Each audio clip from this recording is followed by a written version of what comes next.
Bismillahirrahmanirrahim. Assalamualaikum warahmatullahi wabarakatuh. Selamat pagi pemirsa Liberty.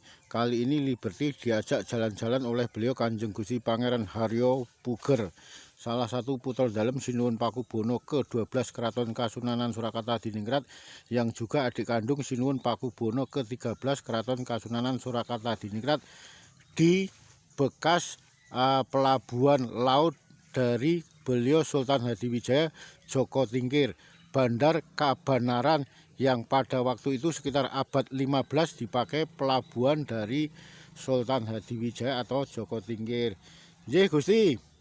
Assalamualaikum warahmatullahi wabarakatuh. Waalaikumsalam warahmatullahi wabarakatuh. Nggih Gusti, niki selama ini kan masalah Keraton Kasunanan Surakarta Diningrat yang menyoal masalah kebenaran dari Prameswari itu sebenarnya cerita runutnya gimana Gusti? Ya, ini merunut dari Pangandika dalam PP 12. Jadi beliau itu pernah ditanya oleh salah satu kerabat, sepuh kerabat, bagaimana Sinuhun kok ngambil Prameswari gitu. Tapi Sinuhun jawabnya kan PP 12, aku wis tuwa. Lah nek ngangkat permaisuri kudu apa jenenge masih perawan, lan kuwi langsung dipayangkari dadi permaisuri. Nek wis anak-anak selirku ra iso atau garwa ampilku ra iso, soalnya wis anak-anak. Jadi aturane ngono begitu. Jadi saya harus mengambil gadis langsung ditasbihkan menjadi permaisuri. Maka muncullah kalau itu wadah itu tidak bisa mengeluarkan laki-laki, maka dicoba sekali lagi, tidak pernah 3 kali biasanya, 2 kali ya gitu. Biasanya ora ping 3, ping 2 tok. Yang ping 2 gagal ya wis. Maka ada Kanjeng Ratu Ageng, ada Kanjeng Ratu Anem, ya, sepuh dan Nem, dan namanya biasanya dikasih nama. Nah, inilah ceritanya. Jadi untuk menjadi permaisuri itu bukan bermasalah rondo atau tidak, tapi diangkat dari perawan. Jadi kalau maka beliau berkata kalau ampilku kira iso wis anak-anak kabeh.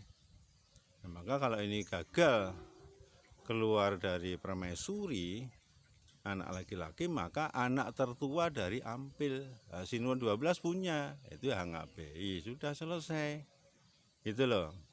Makanya tak garis bawahi lagi supaya dijelaskan oleh PP 12 itu ya permaisuri kudu perawan ya, terus langsung diangkat jadi permaisuri, ora nanti anak-anak. Jadi anak-anak ra iso, harus kosong tuh. Maka 50-50 iso metu lanang dadi wadah lanang calon ratu apa ora. Engko di 2 kali, nek ora ya wis berarti anak tertua kersane ngalah itu anak tertua laki-laki dari beberapa istri paminggir atau selir. Itu yang diceritakan oleh PP 12, karena saya sering dekat dengan beliau, diceritai sejarah-sejarah begitu. Kalau itu cerita tentang yang Pakubono ke-12 kemarin Gusti. Lah kalau yang sekarang Gusti, kalau masalah Prameswari yang sekarang dipersoal masalah dengan Sinuhun Pakubono ke-13 Keraton Kasunanan Surakarta Diningrat ini, Prameswarinya sebenarnya yang benar bagaimana Gusti? Ya kalau kita merunut Pangandika dalam PP 12, karena beliau juga melanjutkan dari sejarah leluhurnya. Saya kira ini harus merunut itu. Merunut itu, maka inilah perlunya bagaimana kita itu mendalami tentang keraton itu sendiri. Ini yang saya sampaikan. Maka hati-hati, karena saya tuh dan semua putra dalam saya kira pernah diwejang sama B12. Cuman ini diingat atau tidak, atau itu pas pada dengan beliau itu disampaikan tidak, maka beliau sampai mengatakan tapi ya tak kayak jangan mlebu kuping kula metu tengen tengen sampai beliau berbilang begitu.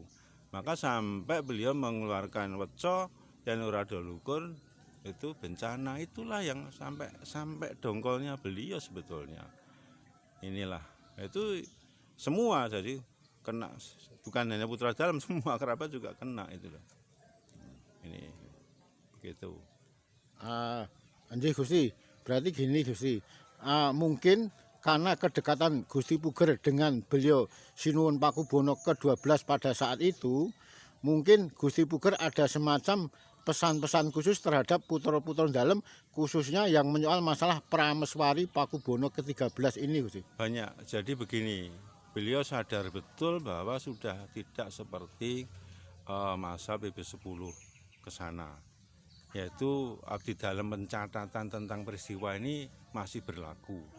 Nah, karena saya di Sasana Pustaka, mungkin beliau mengharapkan saya ini cerita ini disampaikan kepada saya. Jadi banyak yang tentang yang diceritakan tentang bangunan tahun 85 saya karena ditunjuk. Itu saya konsultasi sama beliau. Oh, itu gini ini gini. Jadi saya itu dengan pelaksana itu saya mengatakan ini begini karena saya belum pernah masuk pada waktu itu, sehingga saya harus koordinasi dengan kakak saya Gusti Adi Prabowo, Gusti Bei, Deten Ayun atau ampel-ampel dalem, terus Mbah Pusaka, terus nanti saya kembalikan kepada Sinun kok ngaten ceritanya Sinun ya kuwi ngene kuwi kurang ini gitu, kurang begini kurang begitu, beliau yang instruksikan, saya langsung ke bawah. Nah, cerita ini disampaikan pada saya mungkin karena beliau paham sudah tidak ada yang bisa disampaikan karena saya ada di Sasana Pustaka, sehingga saya menyimpan pesan-pesan beliau untuk melanjutkan tentang bagaimana tatanan atau kalau bahasa keratonnya angger-anggeri keraton ini kepiye gitu, bagaimana, sehingga saya merekam itu. Saya kira saudara saya putra-putra PP12 itu tahu. Nggih Gusti, kembali tegasnya, benarnya menurut Pakubono 12 yang pernah disampaikan kepada Gusti Puger, sebenarnya tegasnya tentang Prameswari itu bagaimana? Termasuk Prameswari yang ke-13 ini tegasnya bagaimana Gusti? Tegasnya ya harus dari perawan langsung ditasbihkan jadi permaisuri, bukan yang sudah anak-anak dari ampel, nggak bisa. Nah, makanya tegasnya begitu, sehingga ini harus merunut dari Pangandika Dalem. Ini pesan dari raja yang ditularkan pada saya, sehingga saya harus menyimpan itu. Nah, ini tegasnya begitu, dari perawan langsung masuk langsung Prameswari, sehingga nanti kalau anak-anak 50-50 mentulanang mau enggak, nah enggak ambil lagi satu, tidak di 3 kali katanya beliau. Ya sudah, artinya 1, 2 saja. Ini kalau gagal semua ya udah Kanjeng Ratu Sepuh, Kanjeng Ratu Hanem akhirnya mengambil anak dari ampil yang tertua laki-laki. Nah, kedua punya Hangabei, udah selesai. Gitu loh. Nah, kalau yang 13 ini sebenarnya bagaimana Gusti? Ya harus merunut Pangandika Dalem. Merunut itu karena PB12 ini welingan dari leluhurnya sama. Mungkin dulu bukan mungkin ya. Jadi ini satu pesan yang ke saya nanti supaya disimpan itu untuk disampaikan selanjutnya. Seperti Allah ke Nabi, Nabi ke Al-Quran, Al-Quran ke ada hafal Al-Quran, itu sama sebetulnya. Sehingga semua itu sunatullah dipesankan, semua harus menyimpan pesan-pesan itu. Ini tidak bisa dianggap remeh karena ini menyangkut sebuah kemurnian daripada kehormatan yang akhirnya rakyat kaulo itu hormat betul terhadap kebersihan ini begitu. Berarti Prameswari ke-13 ini sah napa mboten Gusti? Belum. Ya tidak. Bilang tidak karena sudah anak-anak. Nah, harus ngambil yang perawan lagi. Karena udah punya anak. Tidak bisa diangkat seperti W12 nggak ngangkat garwa ampilnya. Nggak ngangkat, harus mengambil yang perawan. Itu ditanya begitu. Sampai ada yang bertanya tentang bagaimana nanti calon pengganti raja. Udah, itu sudah ada aturannya, kamu tinggal nunggu aturannya begitu. Ya sudah, kan semua runutannya ada semua.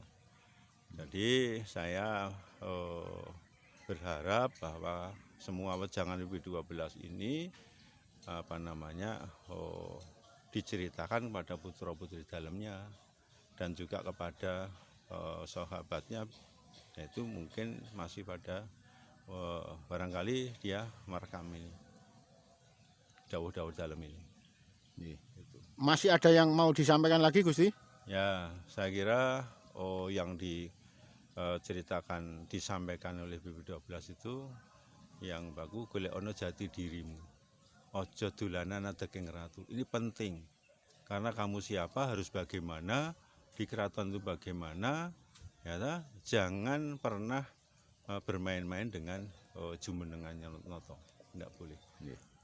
Jadi kalau saya mengatakan saya siap jadi B14, ini karena saya lihat kegaduhan ini tanggung jawab saya. Mataram ini saya punya kewajiban untuk meluruskan. Kalau memang gaduh terus, saya siap kok. Itu loh, saya siap. Nah itu kan memberanikan diri saya mengatakan gitu. Karena sudah carut marut, nggak karu-karuan kalau kita nilai. Itu loh, bukan saya menyalahkan, nggak. Ini sudah tidak lurus lagi, maka saya bukan saya menyalahkan, saya siap dan saya sedia. Kalau memang Allah meridhoi, ya, kalau memang itu memberikan tugas kepada saya siap untuk meluruskan dinasti Mataram Islam ini supaya tetap dekat dengan Allah. Nggih, terima kasih Gusti. Demikian wawancara Liberty dengan beliau Kanjeng Gusti Pangeran Haryo Puger di Bandar Kabanaran. Bandar Kabanaran ini merupakan yang abad 15 lalu merupakan bandar atau pelabuhan ratu dari Sultan Hadiwijaya yang merupakan Raja Kasultanan Pajang.